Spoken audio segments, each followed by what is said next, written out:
Hello, everyone. Welcome to the newest episode of the Theatre Enthusiast podcast. I'm very excited. We're here in London with the cast of The Shape of Things at the Park Theatre, now playing until July 1st. Please welcome, why don't you guys just introduce yourselves since... Hello, everyone. I am Luke Newton. I'm Amber Anderson. I am Majid Mehdizadeh-Valoujerdy. And I'm Carla Harrison-Hodge. Yeah! We did it, you guys! And podcast over. Funny how for four professional actors, and scene. So I always like to start with asking where everybody is from. So where is everyone from? Shall I go? Yeah. Go. I am originally from Brighton, where Carla now lives, and moved to London like 10 years ago. So I've lived all over London, and now I'm in West. West is best. West is best. Oh, Just give your exact not sure about location. that. Yeah. Everyone. Yeah. Postcode. You're like, let's find Luke. I am originally from a place called Glastonbury in Somerset, but I moved up to the Highlands of Scotland when I was 6, so I grew up in the north of Scotland, and I've been living in London for 13 years. I was about to say 30. I was like, I don't think you're that old. 30 years. Yes. I've been to Glastonbury, a lot as a kid, and then a lot, Did you? a lot as an adult. We tried to get tickets this time round and just couldn't. We've tried a few times and just can't get them. No. Have you gotten it in? I used to have an in. Did you? But Yeah. not now? No, Oh, sadly. Shame. I bet she's gotten in. I probably do if I tried. So I'm from, I was born just outside of London in Stevenage, and then I moved to Derby when I was 12. So I kind of had my formative years in Derby, and then went to drama school in Manchester, and then moved to London and been kind of all around London ever since. And I'm from Walthamstow, which is about 20 minutes from here. Okay. And I live in Brighton now. Lived there for 2 years. Very nice. Yeah. So what got you all into performing? Someone else want to start? Well, like... Well, it all started in the theatre for me. Where did I get so I was very shy as a kid. Mm-hmm. I was basically a mute child. And then my mum... Why are you staring at me like that? So, are you okay? You were a mute I wasn't child. actually a mute, but I was like really shy. And then my mum was an actress a long time ago. And then she put me into drama classes, and then I got the little bug, as they say. And then I just kept going and going until now. She's very good at I'm it. here now. Yes. I saw the show.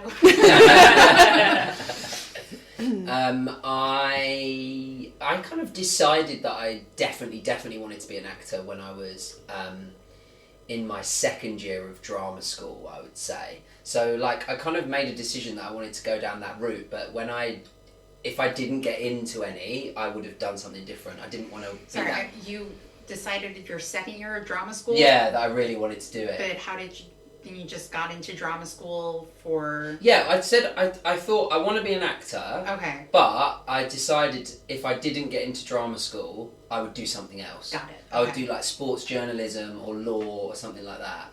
Mm-hmm. Because I didn't want to hang around. I didn't want to wait a year and then try again. Luckily, one drama school offered me a place, which was Manchester Met, and the rest is history. But I have been like doing it. I did Stagecoach and all of that kind of stuff.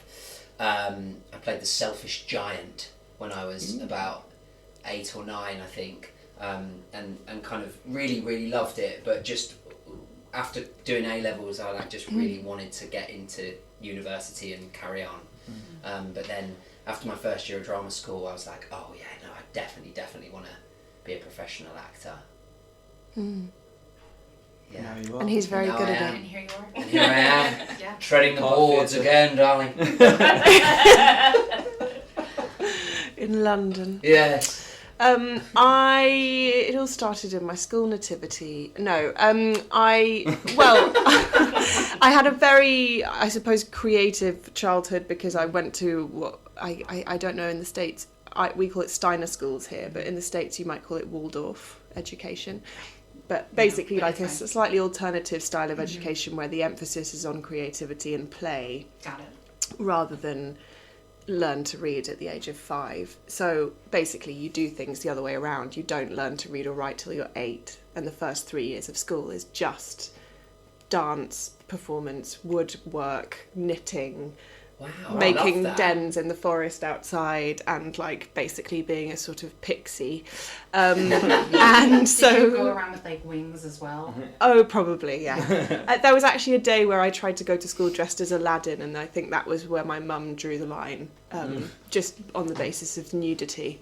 But I had a very creative kind of childhood, and then when I was 11 I got into a state-funded music school that was basically free once you got into it, but it was a very sort of specialised classical music school.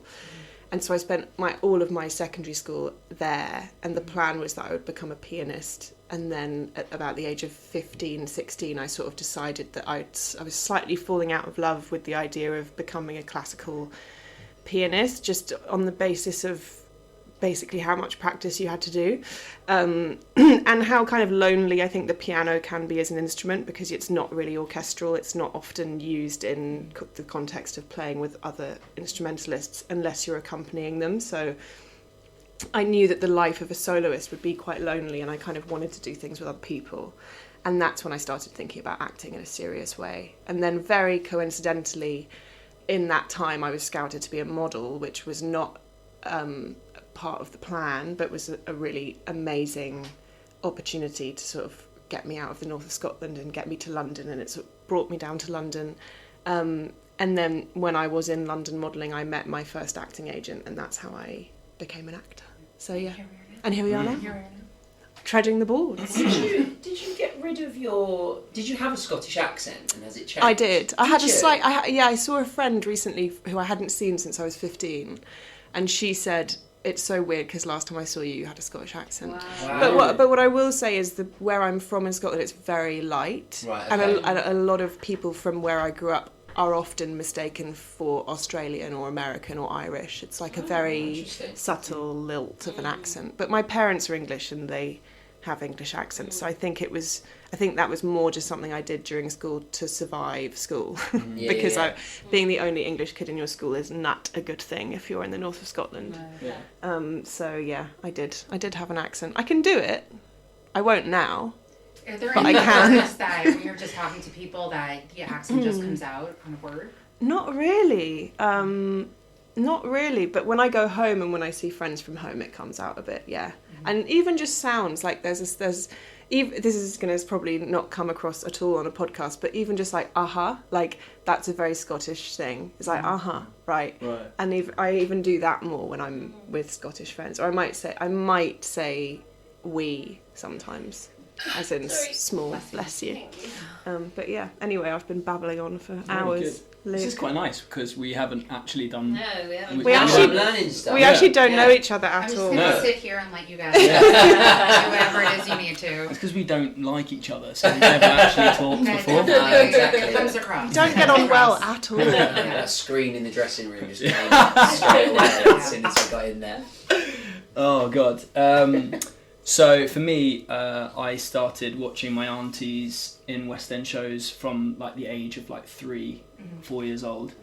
They actually did a production of Les Mis where in one performance that I saw, one of them played Fantine, one of them played Eponine, which was like amazing moment for my family. We all went and watched, and I used to be hiding at the back because I hated the bangs, so my nan would be covering my ears because I'd be terrified, but I wanted to see them on stage. Oh. Very cute. Yeah, and from that moment I was just wanting to perform and went to dance lessons, singing lessons, acting lessons. And then I was doing an amateur production of Billy Elliot where I played Tony, which was like the roughest role that I'd played. Oh, Everything Tony, else, he had a bit of edge to him. Edgy. The brother, the older brother. Yeah.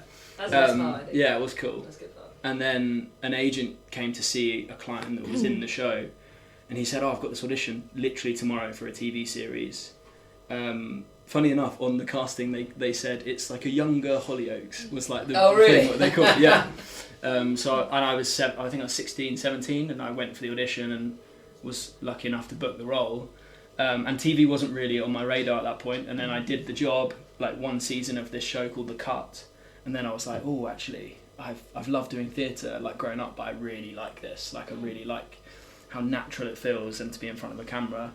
And then after that, kind of flipped back on that and was like, I'm going to go to drama school. I'm just going to do a year just so that I can get my voice up to scratch and feel like I know what I'm doing and feel comfortable in musical theatre jobs as well. So yeah, it kind of all came from my family being so theatrical, I guess. There was no other option for me. And then where did the boy band come into play? You did say it now. Yes, I did.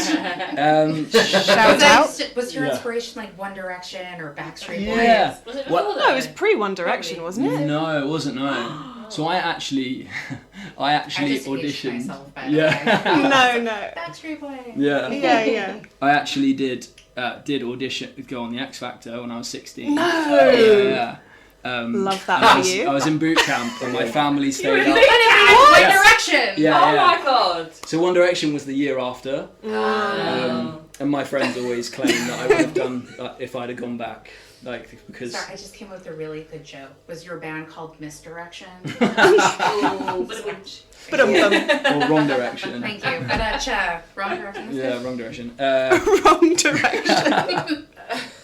No, the band came from I knew a group of lads from Brighton that were in this boy band called South 4, and it was called that because we were all from the south of England, and they all went to Brit school and I didn't. But Was for there four some of them reason, at the time? yeah, Okay. yeah. It and then wasn't South 3. Someone left. No, someone left, and they were like, "We need someone to do the top harmony, and will you jump in?" And I did it, and then suddenly we were on the front of the Evening Standard saying we've got £1 million recording deal.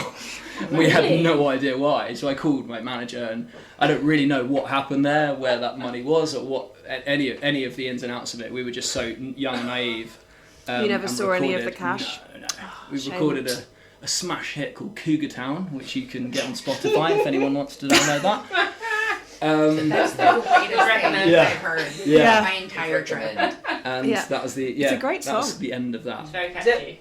Yeah. No, it actually is. No, I'm just asking, is it? Yeah. Yeah? Oh, great. I'll listen to it. Is there Yeah. a music video that people can also watch? There's not. There's a behind the scenes clip. Oh, yeah, we watched. We've all seen Yeah, the we've behind been. the scenes. We we've have been done a putting thing little of- clips on dived WhatsApp into and Yeah. Yeah. The WhatsApp group has seen sort of a few of few our, clips. old Yeah. childhood endeavours. Mm. My I'm glad first it was TV like- commercial, that kind of stuff. Yeah. I'm glad it was a long time ago. If that was like last year, I'd But be oddly though, mortified. you look exactly the same. Well, it's that moisturiser, isn't it? SPF every day. SPF every day. Majid, on the other hand. Oh, excuse me. I've got an SPF moisturiser. You need to top it up every 2 hours. Every 2 hours? Are you serious? Yeah. Every 2 hours? course you do. Oh, no, too much. for That's me. excessive. I'll take the whatever it is, like less years on my life for that. I'm Oh, not skin bothered about cancer, that. perfect. Do you know what I mean? Let's speaking of, 2 Anyway. hours, every 2 hours. so let's transition now into The Shape of Things. Yeah. Yeah. That's Yes. really from skin cancer to The Shape of Things. Great transition. That was you that said that, not me. That's very true. Yeah, I didn't I mention take that. that. It's on me. Good. Thank you. Excellent. So, how did you guys hear about this show coming back? I had no idea about Neil's work or the play until I was offered the part. Was it a straight offer? It was a straight offer. Well, I met the director and then it was an offer. It was like, it's basically an offer, but we want you to meet the director first and do a vibe check, which I think is always obviously a good idea. And then it was a straight offer. But yeah, I read the play when it ended up in my inbox, and that was it. And I'm now ashamed because I now know that Neil's done lots of other plays and is generally a great writer. But I didn't go to drama school, I didn't train, I've never done a play before, and so I just wasn't really familiar with him. And I read the play and just thought, oh my God, this is such an actor's dream of a play and a part.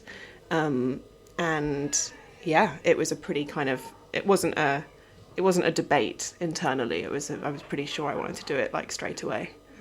Yeah. So, this is your first your professional stage debut. How has it been for you? It's been great. Nice group of people, most of the time.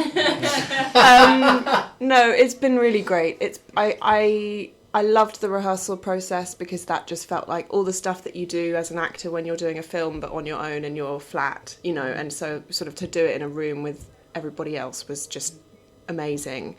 And I've just really loved seeing how the play has sort of shifted and changed a bit as the weeks have passed, you know, and looking back now to the performances and the previews, feels like almost a different play now, but in a really great way, because I think it's just gotten to a point where we all know it really well, and we aren't afraid to just try things out as we want to. Whereas I think the first week or so it was, you know, you're so aware of like the reviewers are coming and your agents are coming and everybody else is coming to see it, that you sort of want it to be perfect. Whereas actually I think the letting go of it, of needing it to be perfect, has sort of meant that it's evolved in a really beautiful way. And yeah, it's given me I've definitely got the theatre bug. I would love to do much more theatre for sure. Yeah. I listened back to the recordings on the way in, and it sounds so different. You know, the voice recordings. Because I was like, we've had a day off now, I better just have, like, because you said last week you'd listen to them on the way in, so I was like, I listened to the museum scene, and I was like, just sounds like a different play. Like, even energy. I mean, I know we were just sat around the phone doing it, but it just sounds so different. So yeah, it's definitely evolved as we've gone on. Yeah, completely. Yeah, no, I'm loving it. I'm absolutely loving it. What a lovely cast to be doing it with. Lucky, Oh my God. Yeah, we're very close. Quoth? We're very close. Yes. Quoth Majid. That's when you know he's lying. He can't actually say We're it. very quoth. We're very I quote. don't know why Shakespeare's in my head at the moment. Yeah. Oh yeah. Yeah, that old excuse. Yes. No, we are very close, and it's been a joy to get to know you all. It has. It has. Anybody else with how they knew about the show? Oh, yes. Go on. You go. I auditioned a few months ago, obviously. And initially I thought, this is not my part, to be honest. Because she's so nice. And not that I'm quite nice, but not like her. She's like sickly sweet. I mean, written, I think she can be like really, really sweet. So I remember being quite shocked when I got it, which was love. I mean, I was thrilled to get it, but I was quite shocked.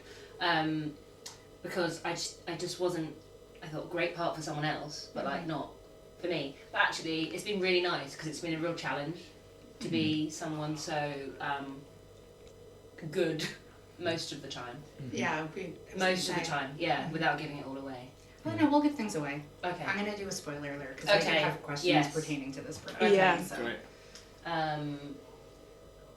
And yeah, I'm thrilled. I'm so happy to be playing Jenny. Actually, it's also really nice to like go home and like not feel like you have to get rid of like a really bad character. So I've definitely done stuff before where I've not played someone as lovely. Yeah. And you go home and you try and get rid of all that person. So that's been really nice. I feel like that too with Evelyn, you know. Yeah, I bet. but You must find such a nice gal. So lovely. She's so sweet, honestly. Heart of Just gold. butter wouldn't melt. Yeah. Madge, you knew about the play, did you? Yeah, so I have spells really as an actor where I might have a surge of like, I'm going to contact loads of people to try and get an audition for something. My agent's great, but then I think sometimes they miss stuff. They might, you know, not put you up for something that you can see. So I was just looking at, and it's always theatre really, because it's quite hard to find out what's going on TV-wise. So I looked at kind of what was going on theatre-wise and saw that the Park were doing this, and found out that Nikki was directing, and did a bit of kind of internet searching, found her email, and then sent her an email and said I'd love to be seen for. I think I emailed saying I'd love to be seen for Adam actually in the first instance, and then and she said I'll pass your details on to the casting director, and then I got an email through saying I was going to be seen for Phil. So then had an audition for Phil, and I do think I'm much more suited to Phil. I couldn't really remember the play. I'd read it in drama school. I remembered kind of what happens at the end, but I couldn't really remember the characters, so I did a quick Google and I was like, oh, okay, Adam's the lead part, I'll just say, can I be seen for Adam? But actually reading it,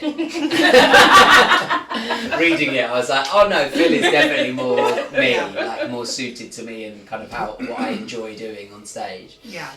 So yeah, I had an audition, thought it went really well, and then got told that it was a no. Which was really interesting, which has never happened before. So I was like, well, that's a no, okay, I'll move on. And then got told it was a yes. So We still don't know what we happened. still don't really or know what. the circumstances. No. Yeah. I mean, But you know what? It doesn't matter. no, No. of course it There you doesn't. go. No, absolutely, no, it doesn't matter. I'd still love to know though. I understand. Just so we can track It's him like, it down doesn't and find matter if him. you wanna know. Yeah. But then you kind of have But to, no, like- you're absolutely right. Ultimately, Yeah. it doesn't, and I was really pleased to Yeah. get offered the part, and yeah, it's been a fantastic experience. Yeah. I remember we were like chasing to know who Phil was. Yeah. For a Yeah. while, weren't we? 'Cause Yeah. It seemed to be. And we'd done a little shoot before, and I remember you being like, "Any news? Anyone heard anything?" Yeah. So It was the you were final last piece one of the we puzzle. Yeah, Yeah. must have been. Yeah. No, I was. Yeah, definitely. Yeah. So they'd done a photo shoot, which I wasn't there for, obviously, Yeah. because I didn't know that I'd got the part, and then got offered it. So, yeah, who knows what Mm. happened? The theatre has it now. Yeah. Yeah. Well, thank God you are in it. Oh, I well, know, thank my you. God. I got an email with the script and Amber's name on it, saying Amber will be come playing on. the role of Evelyn. And my I hadn't heard from my agent for ages after being sent it, so I thought, oh, she doesn't want me to do it. Like, I just finished a job, so I was kind of ready to take a little bit of time. I was on my way to Amsterdam for a few days with my sister on a trip. So I read it on the plane, and I was like, oh, I haven't heard from my agent, so he probably doesn't think this is the right timing, or this is the right project, or whatever. And then all of a sudden, whilst I was in Amsterdam, at 9 o'clock at night, I was getting a call being like, they want an answer by tonight, before you. And I was like, I've read as much as I can on the plane. I don't know, what do you think? And I managed to delay it a little bit, but my agent was is a big fan of Amber and Amber's work, so she said, I think you need to go for it. So yeah, and then I read the script, and I wasn't really sure if I was an Adam, and actually, if I'm being honest, even in rehearsals I had times when I was like, I don't know if I feel like an Adam, and yeah, that was a bit of a struggle, and maybe it's just because of the roles that I played recently, it felt so far from that, and it being theatre, and that's been something that I hadn't done for 5-6 years now. But then it was actually once we had an audience, when it changed for me, and I was like, oh, actually no, I'm enjoying this, and I can play with this, and it works. But there was definitely a moment of ooh, is this right? This You're is such scary. a good Adam, though. Thank you. Like, Thank you. yeah. You're an excellent Adam. Thank you very much. May or may not have emailed that to Neil LaBute. Ah, so you're one of his spies. No, I'm not.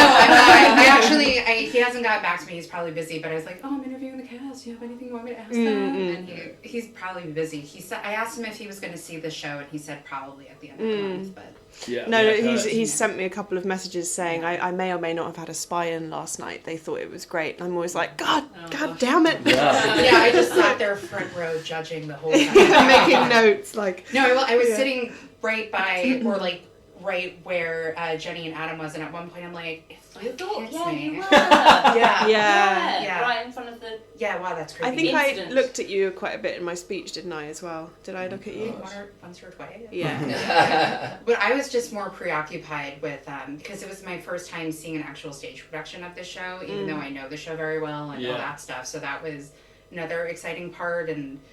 And Neil told me that there were some changes to the script too. 2 of them I definitely recognize, which we'll talk about. But I was more curious to see the characters' reactions to Evelyn's monologue. Because that's what I was probably the most excited about. And audience members' reactions when they're like, oh, they're about to say this. Yeah. It's been so different every night. Hasn't my it? God. And it's been. It's That's so fun. that's the crazy thing. Going to your question of how am I finding doing theatre for the first time? It's that's the other thing. It's it changes so much depending on the audience. Yeah. And some nights you get no laughs at all, and you're backstage going, "Oh God, what Yeah. am I doing wrong?" And then other nights it's like you can't. It feels like you almost can't get a line out without someone laughing. Yeah. It's it's really fascinating how much it changes. Yeah. Well, now we're going to get really into the show. So if you are listening to the podcast, spoilers. So I just have a lot of character questions. And I know that with this show, there's a lot of unanswered questions and a lot of secrets and a lot of things that you guys have discovered yourselves and not going to share. But for me, I'm curious to know, and this is directed towards Amber, when do you think Evelyn decided on Adam? Because I think in the original script there was an exact date set, and I don't think it's set in this production. No, there were lots of conversations about that. I think in the original version of the monologue, she says that she spotted him when she was actually following another person and then decided that he would be better. And there's also something that was cut from the original script, which is, well, it's not cut exactly, but them talking about how they met before at the video store where he works. Oh, yeah. And so I think, and I think you think as well, I think that she met him at the video store and then decided to set up the gallery meeting to that was another question I was ensnare gonna ask. him. That was Yeah. gonna be a follow-up. Yeah. Nice. Yeah. Great minds. Yeah, I think the gallery is a deliberate choice. I don't think it's an accidental thing. I think she chooses to go there and sort of allure him. Yes. Now, one of the changes that I noticed was in the bedroom scene, how in the original script there was a bit about an art show that they saw. Yeah, the argument. Yeah. Mm-hmm. Yeah. Whose choice was that to take out? Was that Neil's? Was that a discussion you guys It's had kind with of him? us in the room, I think. Was it? Us was and it not Nikki. already out? 'Cause No. When I thought it was. I The remember. thing is, there's like 2 or 3 versions of the script, and one of them is like the Broadway, I guess, stage manager's version. One of them is, I think, an original London one, and then one of them is like a PDF that somebody found on the internet. And so it was a lot of us trying to marry them all. And There's a lot of different. When I directed Reasons to Be Pretty, Neil's like, do this version, and it was an amalgamation of the off-Broadway and the Broadway production, so not like huge monologues. Yeah. But I think we just felt like it was a really long scene with the argument in it, and it felt like most of the other moments with Adam and Evelyn are so tense and fraught with emotion that actually we felt like it would be really nice for them to just have one lovely scene together where it's like the honeymoon period and they're just in love with each other, and to give the audience that moment. Also to help fool the audience into believing the thing, I think. Particularly with like the relationship between Adam and Jenny, I felt like from... it's funny because I talked about this so much, but in rehearsals I watched the film, so then every time I'd come in and I'd be like, in the film it's this, and in the end everyone was like, stop talking about the fucking film. Yeah, nobody cares. But in the film, like when I saw that argument, it made me straight away go, these two don't see eye to eye. They don't have the same views on anything. So by taking it out, it gives you a moment of like, oh, this is a really sweet, tender moment of them being in bed, being intimate. And actually there is still an element of them not seeing eye to eye with like the reference to Phil and little moments of that, which we discussed with Nikki about drawing them out, but we kept them in. But I think it would really set up that Jenny and Adam. It's much more of a shock, I think, than with you guys. Yeah. Because you've literally come from the bedroom and gone into the That's true. park, and so I think from an audience perspective, hopefully it's a bit more like, oh my god, I can't believe he'd do that. So that was kind of the reasoning, I think, behind it. Well, talking about the bedroom scene, can we talk about the whisper to each other? Yeah. Because I know you can't say what it is. But do you change it every night? Is it the same thing? We'll never tell. Perfect. That's all I needed to know. We'll never tell. But I will say what I did like about this production also was the transition scenes where you get to see Jenny and Phil's relationship a little bit more, because you really don't see that in the script. You know, he brings her the flowers and then she mentions the flowers. And I also liked that one song, You and Me, Baby, that was playing. You know that, That was my suggestion. I was going to say that's a very Phil song. I feel like. I love that song. Yeah. But so let's talk about Jenny and Adam. I have a list of questions and hopefully I'm doing them in the correct order. Do you guys, I know you can't share, but do you in your head have an idea of what happened if they went to the beach, if there was a drive? Yeah. Do you want to elaborate on that anymore? I think it's difficult. I really struggled in the rehearsal process to accept that Adam did, and I think it was just like my connection to him and being like, I want to believe that he's a good guy and that he didn't fuck up, and that and particularly in the scenes afterwards with Evelyn when it feels like he's so genuine, and it wasn't until later down the line, and I think it was because I would notice different moments from the presentation at the end. I would notice different references that she'd made, and actually it was clear by by the end of that he is lying, but he's just got really good at it. Whereas at first he couldn't lie to save his life in front of her. So I think I think we kind of decided that we never really.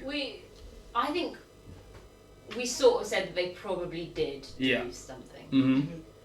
And it's also more interesting. I find it more interesting to have that going into the second act as well. Mm-hmm. Because I think the fact that they admitted to the kiss is kind of weird if they didn't do anything else. I think, anyway. Yeah. It's like they agreed. We'll just say we'll this. just say we've done this. Yeah, and particularly in our scene, that's quite clear, isn't it? It's like, she told me this, and he's like, that's not true. Because we made a pact that we weren't going to tell you anything else, sort of thing. They had like a very quick. It's not like a long kiss or anything. You could have literally just been like, let's just not tell anyone. Mm-hmm. And I think the fact they said something, maybe alludes to perhaps something else happened. Mm. Yeah. There's always that one line though in the coffee shop scene where Evelyn says, "I don't think you couldn't have done it, not with her." Yeah. And like to me, that feels like. Because she just like knows everything, so to me that is almost like it feels like we're telling the audience this is what happened. So maybe they went to, and it got to the point where they could have, and they just both bottled it. I also have a theory that Evelyn saw them or knows that something for sure did happen. Yeah. I also have a theory that maybe Evelyn was perhaps beginning to actually fall in love with Adam, and then when she realised that had happened with Jenny, that was what made her double down on the project and go, oh, okay, he's just proved to me the thing that I believe, which is that men are... That's an interesting theory that you have, because another added thing to the show was at the very end, in the last scene, Evelyn says, in a year, I'm going to win you back. Mm-hmm. So that definitely leads the question to, did she actually care for him? I think for me as an actor, it feels much more interesting to think that maybe she did at some point. Because otherwise you're just playing basically a psychopath, and there isn't, emotionally, there's not much to grip onto with that. I think the project is coming from a place, I think, of like general anguish about being a woman in this world and being constantly objectified and sort of put in a box by society, and wanting to hold a mirror up to that and basically make a man feel the same thing, obviously in a very cruel, toxic way, but I think that's where it's coming from. And so I think she's probably already got these tinted glasses on of like her worldview is that men are dangerous, or men are manipulative, or men are whatever. And I think maybe she just begins to trust Adam, and then he proves her wrong again. Or he proves her right, actually, in her theory. And then I think that's when she doubles down and goes, right, see, I knew this all along. And that's when the nose job. And that, I think, is when the nose job thing, because it's like, right, well, I'm going to fuck you up now, you know. And I think for me, that feels like a much more interesting place, a much more interesting thing to play than just like, she's just bad, you know. I just don't think that's a really playable thing, in my opinion. So I hope that makes sense. Totally. With that being said, do you actually think that Evelyn and Philip actually kissed? I think so. I think so. Yeah, because I think I don't think he would lie about it. I just think it's like, it happened. I mean, and then he apologises to Adam for it. I mean, it would be some kind of, it'd be a weird lie to kind of spin for that length of time and kind of loses his relationship with for no Jenny personal gain over it, for no personal gain. So I think they definitely did. I've kind of always imagined it that you kind of, Evelyn, they had a few drinks and then she kind of initiated it, and he was probably just up for it. I think especially once they started talking about it and saying, she says he's a chatty guy when you wind him up. I think she probably wound him up that Adam and Jenny had kissed, and it's gone like, why don't we just do the same and then we're even, sort of thing. And he's like, I'd I'd love to see that scene. I know.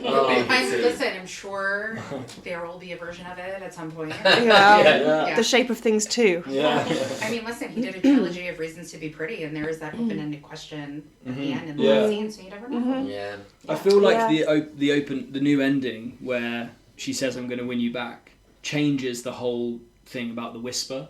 because then it's like, is that a play? Is that part of round 2? Is that the whisper? I meant that. And then he goes, fuck, I'm thinking about that. Now she is going to get me back. Or is it still genuine? Yeah. But that's what Neil loves, that it's just, and you actually, go away and no one knows. During rehearsals, we did have some very funny and, frustrating moments where, like, Nikki, the director, would text Neil asking him a question. He'd be like, I'll never tell. Yeah. And you'd be like, oh, okay. Yeah, the same thing happened in a rehearsal for like the Third Reasons play, where we were trying to figure out the timeline of Carly's kid in relation to the character of Greg.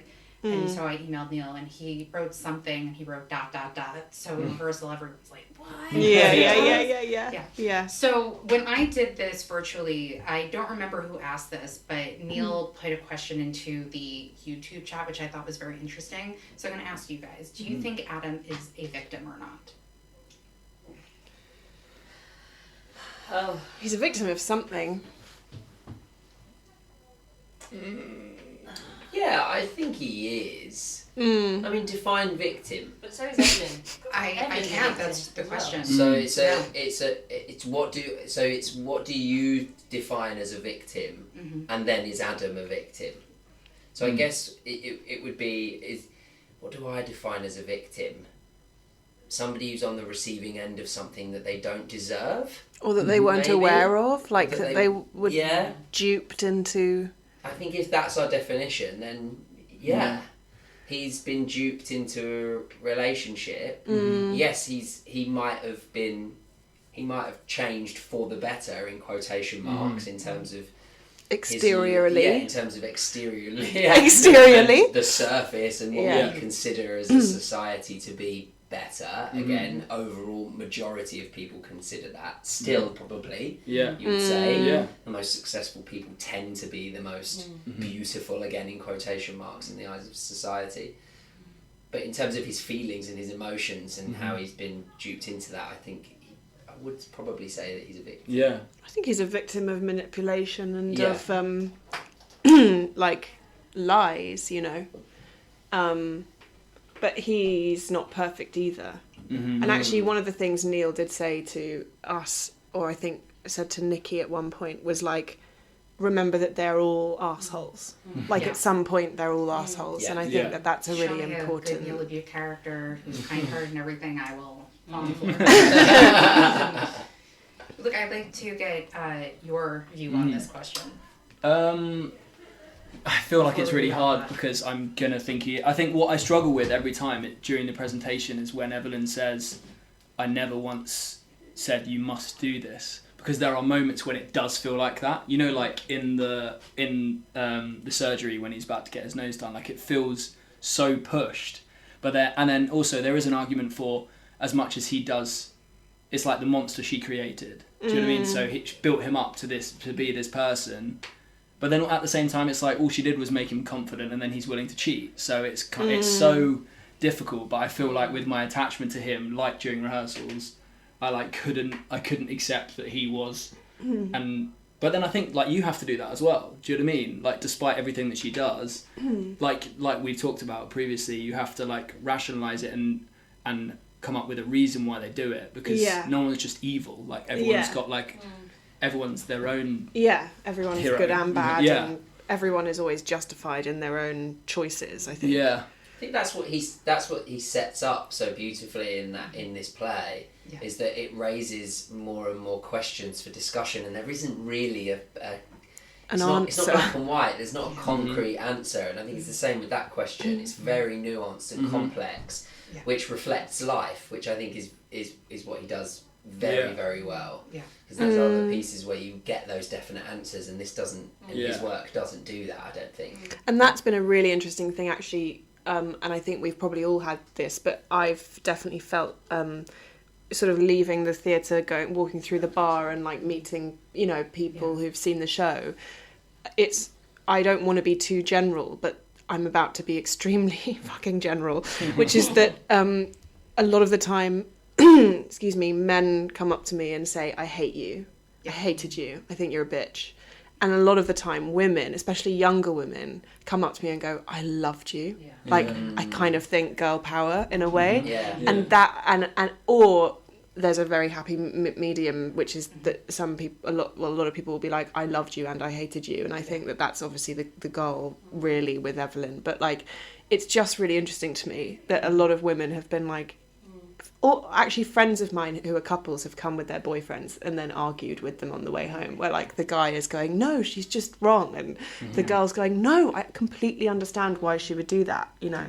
And that, I think, is a very good sort of reflection of what you're talking about. When we come out is like sort of the funnest part. That's what you Yeah, want it's so fun. from theatre, I think. Yeah, People arguing in the bar. Yeah. It's great. Yeah. Well, we've come to the end, guys. Is there anything else you'd like to add? Questions to each other? To anyone else? I'd like to ask everyone what their favourite scene is. Oh, Nice. very nice. Nice. To watch or to perform? To To perform. perform. Oh, mine is scene 5. I do love seeing the park.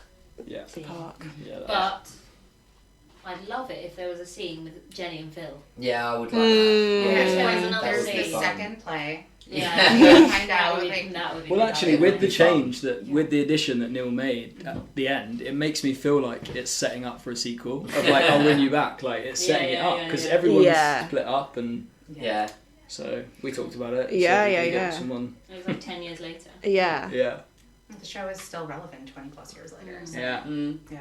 I love scene 3 because it's the only scene with all 4 of us in it, and Yeah. it's so fun, and it again changes every night. But then I also have to say I love scene 10 because I think I struggle. I do struggle sometimes with this thing of playing someone who's like acting somebody who's acting and fitting all of those things in and kind of knowing what to play and when. And whereas in scene 10 it's like she is just completely who she is, and she's not hiding anymore, and she doesn't care at all about how she comes across, and there's something very fun about that, I think. Such a relief. Yeah. Yeah. Yeah. At the end it's just like, oh, Yeah. okay. You just kind of Yeah. like let it all out on the audience. Yeah. Yeah. Yeah. Yeah. Yeah.